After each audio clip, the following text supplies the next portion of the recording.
പണ്ടൊന്നും ഒരിക്കലും BM പോലും വാങ്ങിക്കാൻ മനസ്സിൽ പോലും ഡ്രീം ഇല്ലാത്തവർക്ക് ഇന്നൊരു ആഗ്രഹമാണ് സ്വന്തമായിട്ട് ഒരു പ്രീമിയം കാർ വേണം, ഒരു ഔഡി അല്ലെങ്കിൽ ഒരു ബെൻസ്. ഒരു 10 lakhs 15 lakhs ഡൽഹി അല്ലെങ്കിൽ മുംബൈയിൽ പോയാൽ ഇഷ്ടംപോലെ വണ്ടികൾ കിട്ടും. എത്ര രൂപ മന്ത്ലി ഏൺ ചെയ്യുന്ന ഒരാൾക്ക് ഒരു പ്രീമിയം കാർ എടുക്കാന്ന് സാറിന്റെ ഒരു ഒപ്പീനിയൻ? റോട്ടോക്സിന്റെ പുതിയൊരു വീഡിയോയിലേക്ക് എല്ലാവർക്കും സ്വാഗതം. എല്ലാവരും ചോദിച്ച ഒരു ക്വസ്റ്റ്യന്റെ ആൻസർ ആണ് ഇന്ന് നമ്മൾ ആ ഒരു ടോപ്പിക്കാണ് ഡിസ്കസ് ചെയ്യാൻ പോകുന്നത്. ഇന്ന് എൻ്റെ കൂടെ ഉള്ളത് ബാലു ആർ മേനോൻ, നമ്മുടെ റോയൽ ഡ്രൈവ് കെയറിന്റെ ടെക്നിക്കൽ ഹെഡും ട്രെയിനിങ്ങും ഒക്കെ കൊടുക്കുന്ന മെയിൻ ആളാണ് അവിടുത്തെ.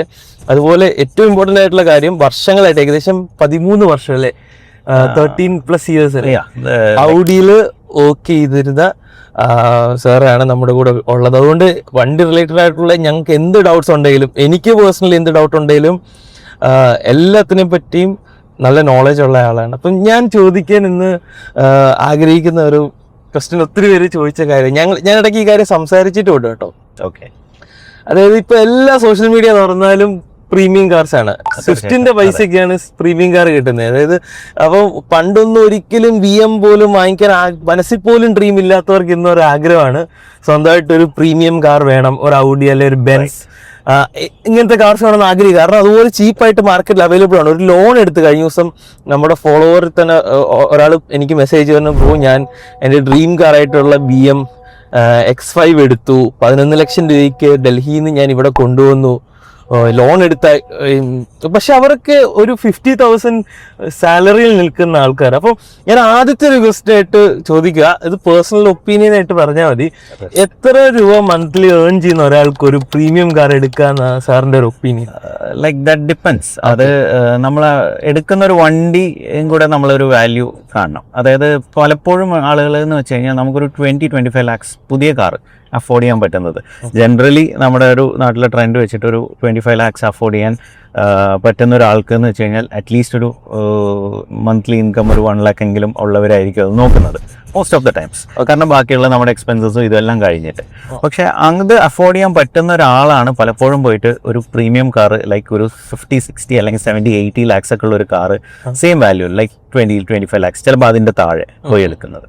അപ്പം അങ്ങനെയുള്ളവർക്ക് പറ്റുന്ന ഒരു വലിയൊരു പ്രശ്നം എന്താണെന്ന് വെച്ച് കഴിഞ്ഞാൽ, സർവീസ് കോസ്റ്റ് 25 lakhs ഒരു ബ്രാൻഡ് ന്യൂ കാർ, ഒരു ടൊയോട്ടയുടെ ഫോർ എക്സാമ്പിൾ നമ്മളൊരു ഹൈ റൈഡർ ഒരു ഹൈ ക്രോസ് ഒക്കെ നമ്മൾ എടുക്കുകയാണെന്നുണ്ടെങ്കിൽ ആ ഒരു കാറിന് വരുന്ന സർവീസ് കോസ്റ്റ് അല്ല ഒരിക്കലും ഒരു 60-70 lakhs ഉള്ള ഒരു BMW ഒരു മെർസിഡീസിനോ വരുന്നത്.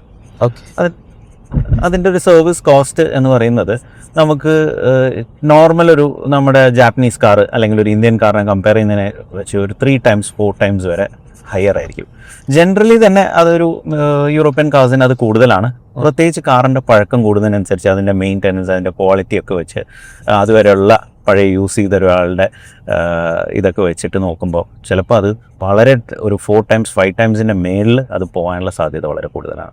അപ്പോൾ അത് ആദ്യം നമ്മൾ മനസ്സിലാക്കുക എന്നുള്ളതാണ്. അപ്പോൾ ഒരു കാർ പർച്ചേസ് ചെയ്യാൻ അതിൻ്റെ ഒരു വാല്യൂ ചിലപ്പോൾ ഒരു 10 lakhs 15 lakhs ഡൽഹി അല്ലെങ്കിൽ മുംബൈയിൽ പോയാൽ ഇഷ്ടംപോലെ വണ്ടികൾ കിട്ടും. പക്ഷെ അത് നമ്മൾ കൊണ്ടുവന്ന് നമ്മൾ മെയിൻറ്റെയിൻ ചെയ്യണമെന്നുണ്ടെങ്കിൽ നമുക്ക് അത്യാവശ്യം നമ്മളതിൽ ഒരു ഫോർ അബൌട്ട് നമ്മളൊരു 3 years ഈ വണ്ടി ഉപയോഗിക്കാമെന്ന് വെക്കാം. നമുക്ക് നമ്മളൊരു ആവറേജ് സർവീസ് വാല്യൂ നമ്മളൊരു 4-5 lakhs in about A time of 3 years നമ്മൾ കാണണം.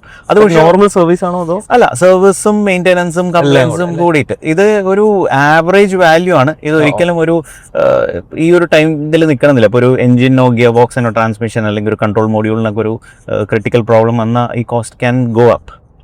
ഇപ്പോൾ എൻ്റെ ഒരുപാട് ഫ്രണ്ട്സ് പുറത്തുനിന്ന് വണ്ടികൾ കൊണ്ടുവന്ന് ഉപയോഗിക്കുന്നുണ്ട്. പക്ഷെ നല്ല വണ്ടികൾ പോയി സെലക്ട് ചെയ്ത് കൊണ്ടുവന്ന് ഉപയോഗിക്കുന്നുണ്ട്, പ്രിറ്റി ഹാപ്പി. പക്ഷേ ഒരു സർവീസ് കോസ്റ്റ് മാസീവായിട്ട് വരാത്തിടത്തോളം അത് ഓക്കെയാണ്. അപ്പം നമ്മൾ പക്ഷേ ഒരു 4 lakhs 5 lakhs വാല്യൂ ഒരു 3 yearsനുള്ളിൽ വരുന്ന പ്രതീക്ഷിച്ചാലുള്ള ഒരു ഗുണം മൈറ്റ് ബി ഇത് നമ്മൾ ചിലപ്പോൾ വണ്ടി എടുത്ത ഉടനെ വരാം. ചിലപ്പോൾ ഇത് ഒരു 1 or 2 years time period over a period of ടൈമേ വരുള്ളൂ. ചിലപ്പോൾ ലക്ക് ഉണ്ടെങ്കിൽ കാര്യമായിട്ടുള്ള സർവീസ് കോസ്റ്റ് അത് വരാണ്ട് ഒരു ഫോർ അബൌട്ട് ഒരു 50,000 ആനുവൽ മെയിൻ്റെനൻസ് കോസ്റ്റിൽ അത് നിന്ന് പോകും. അങ്ങനെ അതായിരിക്കും ഒരു അത് മിനിമം അറ്റ്ലീസ്റ്റ് ഒരു 50,000 വരും എന്നുള്ളത് നമ്മൾ എന്തായാലും പ്രതീക്ഷിക്കണം. But it can happen at any point of time. Okay, അപ്പം ഇനി അടുത്ത ഒരു ചോദ്യം എന്ന് പറഞ്ഞാൽ, ഒരു പ്രീമിയം കാർ, എനിക്ക് പ്രീമിയം കാർ ആദ്യമായിട്ട് ഞാൻ ഒരിക്കലും പ്രതീക്ഷിക്കാത്തൊരു സമയത്താണ് പ്രീമിയം കാർ എടുക്കുന്നത്, ഒരു BM എടുക്കുന്നത്. അപ്പൊ എനിക്ക് 3 series. അപ്പം എൻ്റെ ഒരു ഫ്രണ്ടിന്റെ വണ്ടി തന്നെയായിരുന്നു. ഓക്കെ, അപ്പൊ ശരിക്കും ഞാനൊരു ട്രസ്റ്റിന്റെ പുറത്ത് എടുത്തതാന്ന് വേണേൽ പറയാം. എനിക്കൊന്നും അറിയത്തില്ല. എന്റെ പപ്പ വണ്ടി ഓടിച്ചപ്പോൾ കുഴപ്പമൊന്നും തോന്നിയില്ല. പക്ഷെ വണ്ടി എടുത്ത് കഴിഞ്ഞ് വണ്ടിക്ക് ചെറിയ ജർക്കിങ് തുടങ്ങി, ഇഷ്യൂസ് തുടങ്ങി, ട്രാൻസ്മിഷന്റെ കംപ്ലൈന്റ് ഉണ്ടായി. പിന്നെ അങ്ങോട്ട് കംപ്ലൈൻസിന്റെ ഒരു നിര തന്നെയായിരുന്നു. പക്ഷെ ഞാൻ ബേസിക് ആയിട്ട് ആ വണ്ടി ഒന്ന് സ്കാൻ ചെയ്യുക പോലും ചെയ്യാതെ ആ വണ്ടി എടുത്ത്. കാരണം എനിക്ക് അതിനെപ്പറ്റി അറിയത്തില്ല. അപ്പം ഈ നമ്മുടെ വ്യൂവേഴ്സ് പലർക്കും അതിനെപ്പറ്റിയൊക്കെ അറിയുള്ളവരായിരിക്കും. പക്ഷെ എന്റെ പേഴ്സണലി എനിക്ക് അറിയത്തില്ല എങ്ങനെ ഒരു കാർ എടുക്കണം. ഒരു പ്രീമിയം കാർ ഒരു മാരുതി എടുക്കുന്ന പോലെ പോയി എടുക്കാൻ പറ്റത്തില്ലല്ലോ നമുക്ക്. തീർച്ചയായിട്ടും ഇല്ല. അപ്പം അതെങ്ങനെ ഒരാൾ ഒരു പ്രീമിയം കാർ എടുക്കുമ്പോൾ ബേസിക് ആയിട്ട് അവർ അറ്റ്ലീസ്റ്റ് ആ കാര്യങ്ങളെല്ലാം ചെയ്തിട്ടുണ്ട്. ഡൽഹിയിലാണേലും എവിടെ ആണേലും ചെയ്യേണ്ട കാര്യങ്ങൾ എക്സാക്ട്ലി. ഒരു പ്രീമിയം കാർ എന്നില്ല, any car let it be. So നമ്മൾ ആദ്യം മനസ്സിലാക്കേണ്ടത് ആ വെഹിക്കിളിന്റെ ഒരു ഹിസ്റ്ററി നമുക്ക് അറിയാൻ പറ്റുമെങ്കിൽ അതാണ് നമ്മൾക്ക് പ്രൈമറി ആയിട്ടുള്ള ഇമ്പോർട്ടൻ്റ് ആയിട്ടുള്ള ഒരു ഫാക്ടർ.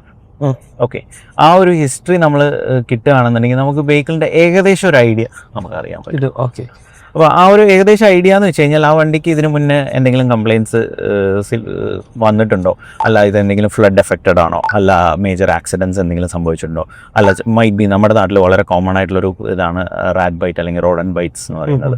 അപ്പോൾ ഇതൊക്കെ ഷോർട്ട് സർക്യൂട്ട്സോ വയറുകളിലുള്ള പ്രശ്നങ്ങളോ ഇതൊക്കെ ഉണ്ടാവാൻ സാധ്യതയുണ്ട്. അപ്പോൾ അത് പ്രോപ്പർലി ഫിക്സ് ചെയ്താൽ കുഴപ്പമില്ല. പലപ്പോഴും ഇത് പ്രോപ്പർലി അഡ്രസ് ചെയ്തിട്ടുണ്ടാവില്ല, പ്രോപ്പർലി ഫിക്സ് ചെയ്തിട്ടുണ്ടാവില്ല. ഇപ്പോൾ ഫോർ ദ ടൈം ബീങ് ആ വയർ ഒരു കറക്ഷൻ ചെയ്തു വെച്ചു. പക്ഷെ ഇത് നമ്മളൊരു ലോങ് റണ്ണിൽ ഇത് വീണ്ടും വേറൊരു പ്രശ്നമായി മാറാം. അപ്പോൾ ഇതൊക്കെ നമുക്ക് പെട്ടെന്ന് അറിയാൻ പറ്റില്ല. അപ്പോൾ ഹിസ്റ്ററി ഉണ്ടെങ്കിൽ നമുക്ക് ഏകദേശം ഒരു ഐഡിയ കിട്ടും. മെയിൻ തിങ് അതർ സ്റ്റേറ്റിൽ നിന്ന് എടുക്കുന്ന വണ്ടികളുടെ കിലോമീറ്റർ.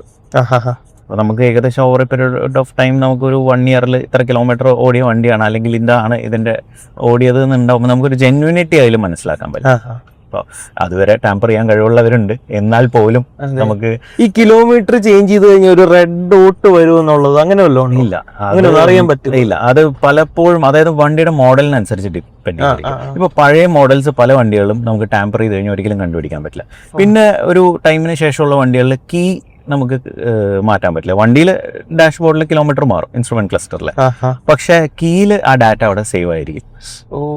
പിന്നെ അതിനുശേഷം ഓഫ് കോഴ്സ് ഈ പറയുന്ന ടാമ്പർ ചെയ്യുന്നവരും അപ്ഡേറ്റ് ആയിക്കൊണ്ടിരിക്കുകയാണ്, മാനുഫാക്ചറേഴ്സ് അപ്ഡേറ്റ് ആവുന്നത് പോലെ തന്നെ. അപ്പോൾ അവര് കീഴിലുള്ള ഡാറ്റ ടാമ്പർ ചെയ്യാനും അവര് അഡ്വാൻസ്ഡ് ആയിട്ട് കാര്യങ്ങൾ ചെയ്യാൻ തുടങ്ങി. അതിനുശേഷം ഇപ്പോൾ കുറച്ചുകൂടെ മോസ്റ്റ് മോഡേൺ വെഹിക്കിൾസിൽ വന്നതിൽ ടാമ്പർ ചെയ്യാൻ പറ്റുന്നുണ്ട്. പക്ഷെ അതിന് ECM-ലോ അല്ലെങ്കിൽ ECU-ലൊക്കെ ഇതിൽ പലതിലും ഡാറ്റ സ്റ്റോർ ആയി കിടക്കും. സോ ഇതിൽ തന്നെ ടാമ്പർ ചെയ്ത പല വണ്ടികളിലും നമുക്ക് ഐഡന്റിഫൈ ചെയ്യാനുള്ള ഓപ്ഷൻസ് ഒക്കെ ഉണ്ട്. പക്ഷെ ഇൻ ഡെപ്തിൽ ആരും പോവില്ല. കാരണം നോർമലി സ്കാൻ ചെയ്യുന്ന സമയത്ത് വെഹിക്കിളിലുള്ള കിലോമീറ്റർ തന്നെയാണ് കാണിക്കുക. അപ്പോൾ ഈ പറയുന്ന നമ്മളെടുത്ത ഒരു 3 സീരീസ് എടുക്കുകയാണെന്നുണ്ടെങ്കിൽ അതിലൊരു 10-12 കൺട്രോൾ യൂണിറ്റ്സ് ഉണ്ട്. അപ്പോൾ ഇതിൽ ഏതെങ്കിലുമൊക്കെ യൂണിറ്റ്സിനകത്ത് ചിലപ്പോൾ ആക്ച്വൽ കിലോമീറ്റർ ലോഗായി കിടപ്പുണ്ടോ. ഇത് ടാമ്പർ ചെയ്യുന്ന സമയത്ത് ഇത് കംപ്ലീറ്റ് ആയിട്ടൊന്നും അവർ ചെയ്യുന്നില്ല. PCM എന്ന് പോകും. PCM സ്കാൻ ചെയ്യുമ്പോൾ കിട്ടില്ല. പക്ഷെ ഒരു ABS കൺട്രോൾ മോഡ്യൂളിൽ ഏതെങ്കിലുമൊക്കെ കൺസേൺസ് രജിസ്റ്റർ ആയി കിടന്നിരുന്ന സമയത്ത് അതിൽ ഒറിജിനൽ കിലോമീറ്റർ ഉണ്ടാവാം. അങ്ങനെ അതെല്ലാം നമ്മൾ ഇൻഡെപ്തിൽ പക്ഷെ പോയി അതിന്റെ പുറകിൽ നിന്ന് കഴിഞ്ഞാൽ മാത്രമേ നമുക്ക് കണ്ടുപിടിക്കാൻ പറ്റുള്ളൂ. അതൊരു ടൈം ടേക്കിംഗ് പ്രോസസ്സാണ്. പിന്നെ അതിൻ്റെ ഒരു റിക്വയർമെന്റിൽ ഇൻഡെപ്തിൽ പോവുകയാണെങ്കിൽ മാത്രമാണ് നമുക്ക് അറിയാൻ പറ്റും. എന്നാൽ പോലും അതെല്ലാം ക്ലിയർ ചെയ്തിട്ടുണ്ട് എന്നുണ്ടെങ്കിൽ നമുക്കത് ഐഡന്റിഫൈ ചെയ്യാം എന്ന് പറയുന്നത് പോസിബിൾ അല്ല. ഇനി അടുത്തൊരു എല്ലാവരും ചോദിച്ചൊരു ക്വസ്റ്റ്യൻ ആണ് പാർട്സ്, വണ്ടിയുടെ പാർട്സ് റിലേറ്റഡ് ആയിട്ടുള്ള കാര്യം. ഒത്തിരി പാർട്സ് അവൈലബിൾ ആണ്. അതായത് ഇപ്പം മാരുതി ടൊയോട്ട ഒക്കെ ആണെങ്കിൽ ആരും വേറൊരു പാർട്ട് എടുക്കാന്നോ ലോ ക്വാളിറ്റി എടുക്കാന്നോ ആരും അങ്ങനെ ചിന്തിക്കാറില്ല. പക്ഷെ പ്രീമിയം കാർ വരുമ്പോഴത്തേക്ക് ബ്രേക്ക് പാഡ് ആണെങ്കിൽ പോലും ചെറിയ റേറ്റിനുള്ള ബ്രേക്ക് പാഡ് ഉണ്ട്. അപ്പൊ എത്ര ക്വാളിറ്റി, പല ക്വാളിറ്റി ഐറ്റംസ് ഉണ്ട്. അപ്പം ഈ പ്രീമിയം കാറിൽ പക്ഷെ ആൾക്കാർ ഒന്നും ഒറിജിനൽ ഇടാൻ താല്പര്യപ്പെടത്തില്ല. പക്ഷെ ഒറിജിനലിന്റെ അതേ ക്വാളിറ്റിയുള്ള ഇപ്പൊ ഇറങ്ങിയിട്ട് അതും ഇടാൻ താല്പര്യപ്പെടത്തില്ല. എന്നോട് ചോദിക്കുമ്പോൾ പോലും ഇങ്ങനെ ഞാൻ നേരത്തെ സർവീസ് ചെയ്ത സ്ഥലത്ത് ഇപ്പൊ ഞാൻ റോയൽ ഡ്രൈവ് വന്നപ്പോൾ എനിക്ക് ആ ഒരു ഇതില്ല. അതായത് കറക്റ്റ് എനിക്കറിയത്തില്ല അങ്ങനെ ഇന്ന ക്വാളിറ്റി വേണമെന്നൊന്നും നമ്മൾ ഓടിക്കത്തില്ല. നേരത്തെയൊക്കെ ആയിരുന്നപ്പോൾ എങ്ങനെയാന്ന് വെച്ചാൽ അവർ നമ്മളോട് ചോദിക്കും ഏത് ക്വാളിറ്റി ആണ്, എല്ലാത്തിൻ്റെ റേറ്റ് അയക്കും. നമ്മൾ നോക്കുമ്പോൾ ഏറ്റവും റേറ്റ് കുറഞ്ഞ ഒരു പാർട്ടം കിട്ടോളം പറയും. അപ്പൊ അതെന്തോ ശരിക്കും എങ്ങനെയത് നമ്മൾ ഇപ്പൊ പറഞ്ഞൊരു എക്സാമ്പിൾ നമ്മൾ ബ്രേക്ക് പാഡ്സ് തന്നെ എടുക്കാം. ഏറ്റവും കൂടുതൽ കാരണം നോർമൽ ഫാസ്റ്റ് മൂവിങ് ആയിട്ടുള്ള other than oil filters and all നമുക്ക് ഏറ്റവും ഫാസ്റ്റ് മൂവിങ് ആയിട്ടുള്ള ഒരു പ്രോഡക്റ്റ് ബ്രേക്ക് പാഡ്സ് തന്നെയാണ്. ബ്രേക്ക് പാഡ്സ് ഒരുപാട് ക്വാളിറ്റിയിലുണ്ട്. OEM-ന്റെ ഒറിജിനൽ ക്വാളിറ്റിയിൽ വരുന്ന OEM സപ്ലയേഴ്സ് ഉണ്ട്. OEM സപ്ലയേഴ്സ് കൂടാതെ തന്നെ ഇതേ OEM മാനുഫാക്ചറുടെ ബ്രാൻഡിങ്ങിൽ വരുന്ന പല കൺട്രി ഓഫ് ഒറിജിൻ എന്ന് വരുന്നതായിട്ട്. ഓക്കെ. സോ ഇതിൻ്റെ എല്ലാം ക്വാളിറ്റി ഭയങ്കര വേരി ചെയ്യുന്നുണ്ട്. ആ. ഇതൊന്നും കൂടാതെ ചൈനയിൽ നിന്ന് വരുന്ന പ്രോഡക്ട്സ് ഉണ്ട്. ഈവൻ ബ്രാൻഡഡിന്റെ റെപ്ലിക്കാസ് മാർക്കറ്റിൽ അവൈലബിൾ ആണ്. ഇത് ഐഡന്റിഫൈ ചെയ്യുക എന്ന് പറയുന്നതാണ് ഏറ്റവും ഡിഫിക്കൽട്ട് ആയിട്ടുള്ള പ്രോസസ്സ്. കാരണം നമുക്ക് പലപ്പോഴും നമ്മൾ എടുക്കുന്നത് ഓത്തറൈസ്ഡ് ഡിസ്ട്രിബ്യൂട്ടേഴ്സിൻ്റെതാണ്. എന്നാൽ പോലും നമുക്ക് ഇതിൽ പെട്ടെന്നൊരു റെപ്ലിക്ക പ്രോഡക്റ്റ് കയറി വന്നാൽ അറിയാൻ പറ്റില്ല. പക്ഷെ നമ്മൾ ഒരു ഓത്തറൈസ്ഡ് ഡിസ്ട്രിബ്യൂട്ടറിൽ നിന്ന് എടുക്കുമ്പോഴൊരു പ്രശ്നം, അതർ ഡീലേഴ്സ് തരുന്നതിനേക്കാൾ ഹയർ പ്രൈസിലാണ് നമ്മൾ പർച്ചേസ് ചെയ്യുന്നത് പലപ്പോഴും. അപ്പോൾ അതർ ഡീലേഴ്സ് കുറച്ച് തരാനുള്ള റീസൺ എന്ന് വെച്ച് കഴിഞ്ഞാൽ അവർ പറയുന്നത് അവർ ഡയറക്ട്ലി പുറത്തുനിന്ന് ഇമ്പോർട്ട് ചെയ്യുന്നതാണ്. പക്ഷെ ഇതിൽ നമുക്ക് റെപ്ലിക്ക തിരിച്ചറിയാൻ പറ്റില്ല. അപ്പോൾ അത് റെപ്ലിക്ക കയറി വരാം. അപ്പോൾ ഇവൻച്വലി ആ ഒരു ഡീലർ നമുക്ക് തന്നെങ്കിലും നമ്മളാണ് കസ്റ്റമർ സപ്ലൈ ചെയ്യുന്നത്. അപ്പോൾ ആ ഒരു കസ്റ്റമർ നമ്മൾ തമ്മിലുള്ള റിലേഷൻഷിപ്പ് അല്ലെങ്കിൽ ആ ഒരു ഇത് നമുക്ക് പോവാതിരിക്കാൻ വേണ്ടിയിട്ട് നമ്മൾ ആ ഒരു റിസ്ക് എടുക്കുന്നില്ല അതർ ഡീലറിന്. കാരണം നമ്മൾക്ക് കുറച്ചുകൂടെ പ്രോഫിറ്റബിൾ ആണ്, കസ്റ്റമറിനും പ്രോഫിറ്റബിൾ ആണ്. കാരണം പ്രൈസ് കുറച്ച് നമുക്ക് കൊടുക്കാം കസ്റ്റമറിന്, നമുക്കും കൂടുതൽ മാർജിൻ ചിലപ്പോൾ അതിൽ കിട്ടും ചില കേസസിൽ. അപ്പോൾ അതുകൊണ്ട് പക്ഷെ നമ്മൾ ആ റിസ്ക് എടുക്കുന്നില്ല. നമ്മൾ ആ ഒരു റിസ്ക് അവോയ്ഡ് ചെയ്യാൻ വേണ്ടിയിട്ട് ഓത്തറൈസ്ഡ് ഡിസ്ട്രിബ്യൂട്ടേഴ്സിനെ ഇതെടുക്കുന്നത്. സോ അതിന് മിനിമം ഗ്യാരണ്ടി നമുക്ക് എന്തായാലും കിട്ടും. പിന്നെ അതേപോലെ തന്നെയാണ് സസ്പെൻഷൻ ആണെങ്കിലും ഷോക്ക് അബ്സോർബേഴ്സ് ആണെന്നുണ്ടെങ്കിലും ഇതെല്ലാം നമുക്ക് ചൈനയുടെ കോമ്പോണൻസ് ഉണ്ട്, തായ്വാന്റെ കോമ്പോണൻസ് ഉണ്ട്, പിന്നെ ജർമ്മനിയിൽ നിന്ന് വരുന്ന ജർമ്മൻ എഞ്ചിനീയർഡ് മാത്രമായിട്ടുള്ള കോമ്പോണൻസും ഉണ്ട്, original German country of origin Germany ഉള്ള കോമ്പോണൻസ് ഉണ്ട്. പിന്നെ സെയിം മാനുഫാക്ചറർ, ഇപ്പോൾ ലൈക്ക് ഫോർ എക്സാമ്പിൾ നമുക്ക് ഷോക്സ് എടുക്കുകയാണെങ്കിൽ സാക്സ് എന്ന് പറയുന്ന ഒരു കമ്പനിയുടെ ആണ് മാനുഫാക്ചറിന് പല ഷോക്സും സപ്ലൈ. അവരുടെ തന്നെ OEM സാക്സിന്റെ തന്നെ കമ്പനിയുടെ പ്രോഡക്റ്റ് നമുക്ക് കിട്ടും. അത് പ്രൈസ് മച്ച് ചീപ്പർ ആയിരിക്കും ഒറിജിനലിനെ കമ്പയർ ചെയ്യുമ്പോൾ. ഈ ഡ്യൂപ്ലിക്കേറ്റ് എന്ന് പറഞ്ഞാൽ ഞാൻ ഒരാൾ പറഞ്ഞു കേട്ടത് തിളക്കം കൂടുതലും മിക്കതും ഡ്യൂപ്ലിക്കേറ്റിനുമായിരിക്കും അല്ലേ? കൈൻഡ് ഓഫ് അത് ഒരു പരിധി വരെ ശരിയാണ്. ചിലതിന്റെയൊക്കെ ഫിറ്റ് ആൻഡ് ഫിനിഷ് നമ്മൾ നോക്കിക്കഴിഞ്ഞാൽ ഒറിജിനൽ വരുന്നതിനേക്കാളും ഫിറ്റ് ആൻഡ് ഫിനിഷിലാണ് വരുന്നത്. ഇപ്പോൾ ഈ അടുത്ത് വളരെ ഇതായിട്ടുള്ളൊരു ഇതുണ്ടായിരുന്നു, ബാംഗ്ലൂരുള്ളൊരു ഡീലറിന് ബിൽസ്റ്റീൻ എന്ന് പറയുന്ന ഷോക്സ് അറിയാം. ഈവൻ ഒറിജിനൽ കമ്പനി വരുന്ന ഷോക്സിനേക്കാൾ എക്സ്പെൻസീവ് ആണ്. പലരും നമ്മുടെ നാട്ടിൽ കോമൺ ആയിട്ട് അപ്ഗ്രേഡ് ചെയ്യുന്നൊരു ഷോക്കാണ്, എല്ലാവർക്കും ഭയങ്കര ഇഷ്ടം. എനിക്കും പേഴ്സണലി ഭയങ്കര ഇഷ്ടമുള്ളൊരു പെർഫോമൻസ് ഷോക്സ് ആണ് ബിൽസ്റ്റീൻ എന്ന് പറയുന്ന കമ്പനി. പക്ഷേ ഈ ബിൽസ്റ്റീൻ എന്ന് പറയുന്ന കമ്പനിക്ക് റെപ്ലിക്ക ഇറങ്ങുന്നുണ്ട്. അത് കണ്ടുപിടിച്ചത് ബാംഗ്ലൂർ ഒരു മെർസഡസിന് ബിൽസ്റ്റീൻ്റെ ഷോക്ക് ഒരു ഡീലർ കൊടുത്തു. അത് കസ്റ്റമറിന് ഒരു കംപ്ലൈൻറ്റ് വന്ന് അവർ ബിൽസ്റ്റീന് പോയപ്പോൾ അവരത് റിജക്ട് ചെയ്തു, അവരുടെ പ്രോഡക്റ്റ് അല്ല എന്ന് പറഞ്ഞിട്ട്. അങ്ങനെയാണ് അത് അറിയുന്നത്. പക്ഷേ വേറൊരു ഇതെന്താന്ന് വെച്ച് കഴിഞ്ഞാൽ ആ ഡീലറിന് അവിടുത്തെ വർക്ക്ഷോപ്പിന് സാധനം സപ്ലൈ ചെയ്തത് കൊച്ചിയിലെ ഒരു ഡിസ്ട്രിബ്യൂട്ടറാണ്. അപ്പൊ അതുകൊണ്ട് ഇപ്പൊ ബിൽസ്റ്റീൻ ആണെന്ന് ആരെങ്കിലും പറഞ്ഞ പ്രോഡക്റ്റ് നമ്മളെ അപ്രോച്ച് ചെയ്താൽ പോലും നമുക്ക് പേടിയാണ്. കാരണം ഇതിൽ റെപ്ലിക്ക ഉണ്ടാവുമോ എന്നുള്ളത്. അതൊരു ഭയങ്കര വിഷയം തന്നെയാണ്. അതെ, കാരണം ഇപ്പൊ എല്ലാവരും ഭയങ്കര നോർമലി നമുക്ക് സാധാരണ നമ്മുടെ കാറുകളിൽ പോലും എടുത്തു കഴിഞ്ഞാൽ നോർമൽ ഒരു 15,000-16,000 4 ഷോക്ക് കിട്ടുന്ന ബിൽസ്റ്റീനിലേക്ക് പോകുമ്പോൾ 60,000 റുപ്പീസ് വരും. സോ സെയിം ഷോക്ക് നമുക്കൊരാൾ 30,000 ഓഫർ ചെയ്യുമ്പോൾ ഒബ്വിയസ്ലി നമ്മൾ അട്രാക്റ്റഡ് ആയി പോകും. അതെ. ഇപ്പോൾ അപ്പോൾ അതുകൊണ്ടാണ് പലപ്പോഴും പ്രൈസ് കുറഞ്ഞും പെട്ടെന്ന് കിട്ടുമ്പോൾ ആളുകൾ അതിലേക്ക് പോകും. എസ്പെഷ്യലി ബ്രേക്ക് പാഡ്സ് ഒക്കെ മിനിമൽ ക്വാളിറ്റി എങ്കിലും നമ്മൾ അഷ്യൂർ ചെയ്തിട്ട് വേണം ഇടണം എന്നുള്ളതാണ് എൻ്റെ ഒരു പേഴ്സണൽ അഭിപ്രായം. കാരണം ഇത് വളരെ സേഫ്റ്റി നമുക്ക് ഇമ്പോർട്ടൻസ് ഉള്ളൊരു കോമ്പോണൻറ്റും കൂടെയാണ് ഇപ്പോൾ ബ്രേക്ക് പാഡ്സ് എന്ന് പറയുന്നത്. അപ്പോൾ തീരെ പ്രൈസ് കുറഞ്ഞതിലേക്ക് പോകരുത്. പക്ഷേ പ്രൈസ് കുറയുന്നത് മാത്രമല്ല, പ്രൈസ് മാത്രം നോക്കി വാങ്ങരുത്. കാരണം നമ്മൾ ഈ തരുന്ന സാധനം നല്ലതാണോ? കാരണം ചില കസ്റ്റമേഴ്സിന് ഇപ്പോൾ നോർമലായിട്ടുള്ളൊരു പ്രത്യേകിച്ച് കമ്മിറ്റ്മെൻ്റ് ഒന്നും ഇല്ലാത്തൊരു ഓൺലൈൻ സെല് ചെയ്യുന്ന ഒരാൾക്കാണെന്നുണ്ടെങ്കിൽ അവർക്ക് ഏത് പ്രോഡക്റ്റ് വേണമെങ്കിൽ കൊടുക്കാം. എല്ലാവരും ഓൺലൈനിൽ പോയി മേടിക്കാൻ എപ്പോഴും ഭയങ്കരമായിട്ട് ഇതാവാനുള്ള ഇൻക്ലിനേഷൻ കാണിക്കാനുള്ള ഒരു മെയിൻ റീസൺ പ്രൈസാണ്. അതെ, നമ്മൾ നോക്കുമ്പോൾ ഓൺലൈൻ റേറ്റ് കുറവാണ്. അതെ, ഈവൻ ഓയിൽസ് വരെ ഒരു 3 times പ്രൈസ് കുറഞ്ഞിട്ട് കൊടുക്കുന്നുണ്ട്. പക്ഷെ ഒരു കാസ്ട്രോളോ അല്ലെങ്കിൽ മൊബൈലോണോ പോലത്തെ ഒരു ബ്രാൻഡ് അവരൊരു ഡിസ്ട്രിബ്യൂട്ടറിന് ഒരു സർട്ടൺ പ്രൈസ് വാല്യൂവിൽ കൊടുക്കുമ്പോൾ അവരൊരിക്കലും ഓൺലൈനിൽ ആ ഒരു പ്രൈസിൽ കൊടുക്കില്ല. പക്ഷെ ഇതിൻ്റെ എല്ലാം ക്വാളിറ്റി കുറഞ്ഞതാണ് പലപ്പോഴും വരുന്നതെന്നാണ് ഞാൻ മനസ്സിലാക്കുന്നത്. അതെ, ഇത് തന്നെയാണ് ശരിക്കും പറഞ്ഞാൽ ഇത് നമ്മുടെ ഓഡിയൻസിലേക്ക് എത്തിക്കണമെന്ന് ആഗ്രഹിച്ച ഒറ്റ കാര്യം ഇതാണ്. നമ്മൾ പോലും പ്രതീക്ഷിക്കാത്ത രീതിയിലാണ് ഇപ്പോൾ റെപ്ലിക്കാസ് ഇറങ്ങിക്കൊണ്ടിരിക്കുന്നത്. ഞാൻ ബാലുസാറുമായിട്ട് സംസാരിച്ചപ്പോൾ ഇത്രയും കാര്യങ്ങൾ എനിക്ക് മനസ്സിലായത്. ഞാൻ നേരത്തെ പ്രൈസിൽ മാത്രമായിരുന്നു എൻ്റെ ശ്രദ്ധ. അതായത് ഇവിടുത്തെ എവിടെ എനിക്ക് റേറ്റ് കുറച്ച് കിട്ടുന്നോ അവിടെ എന്നാ ഒന്ന് നോക്കിയേക്കാന്നുള്ള മൈൻഡ് സെറ്റ് ആയിരുന്നു. നമ്മുടെ മലയാളി മൈൻഡ് സെറ്റ് ആണല്ലോ. അങ്ങനെ ഒരു മൈൻഡ് സെറ്റിലായിരുന്നു ഞാൻ നിന്നിരുന്നത്. അപ്പൊ ഞാൻ റോയൽ ഡ്രൈവിൽ, എനിക്ക് സത്യം പറഞ്ഞാൽ റോയൽ ഡ്രൈവിന് ഒരു സർവീസ് സെന്റർ ഉള്ള കാര്യം ലിറ്ററലി അറിയത്തില്ലായിരുന്നു. ഓക്കെ. എൻ്റെ ഒരു ചിന്ത എന്ന് വെച്ചാൽ റോയൽ ഡ്രൈവ് എന്ന് പറഞ്ഞാൽ പ്യുവർ ലക്ഷറി കാർസിന്റെ ഡീലറാണ്. പക്ഷെ ഞാൻ ഇങ്ങനെ എൻ്റെ ഫ്രണ്ട് ത്രൂ ഇങ്ങനെ അറിഞ്ഞ് റോയൽ ഡ്രൈവ് വന്നപ്പോൾ ഇത്രയും വലിയൊരു സർവീസ് സെന്റർ ഞാൻ കണ്ടിട്ടില്ല. അത്രയും ഫെസിലിറ്റീസും എത്ര പാർക്കിംഗ് ഏരിയാസും ഭയങ്കര ഫെസിലിറ്റി അവിടെ.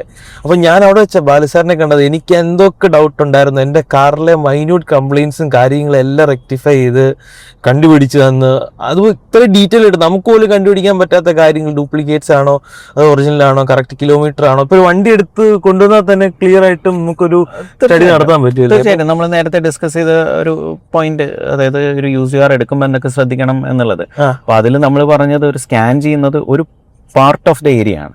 പിന്നെ ഒരു വണ്ടിയുടെ ഒരു ഏകദേശം ഐഡിയ കിട്ടാനാണ് നമ്മൾ ഹിസ്റ്ററി കിട്ടുമെങ്കിൽ കഴിയുന്നതും അത് കളക്ട് ചെയ്യുന്നത്. പിന്നെ ഒരു കാര്യം എന്ന് വെച്ച് കഴിഞ്ഞാൽ മെക്കാനിക്കലി ചെക്സ്, അതെല്ലാം നമുക്ക് വിസിബിളി ചെക്ക് ചെയ്യാവുന്ന കാര്യങ്ങളാണ്. ഓക്കെ. ഒരു ഇലക്ട്രോണിക് കോമ്പോണന്റിന്റെ ലൈഫോ അല്ലെങ്കിൽ അതിന് വരാൻ പോകുന്ന ഒരു ഡാമേജോ നമുക്ക് പ്രീ ഡിറ്റർമിൻ ചെയ്യാൻ പറ്റില്ല. അപ്പോൾ ജനറലി ഈ ലക്ഷറി വെഹിക്കിൾസ് എടുക്കുമ്പോൾ ഒരു റിസ്ക് എവിടെയാണെന്ന് വെച്ച് കഴിഞ്ഞാൽ ഇലക്ട്രോണിക് കോമ്പോണൻസ് ആണ് മെയിൻ തിങ്. അത് നമുക്ക് പ്രഡിക്റ്റ് ചെയ്യാൻ പറ്റില്ല. Certain things can fail.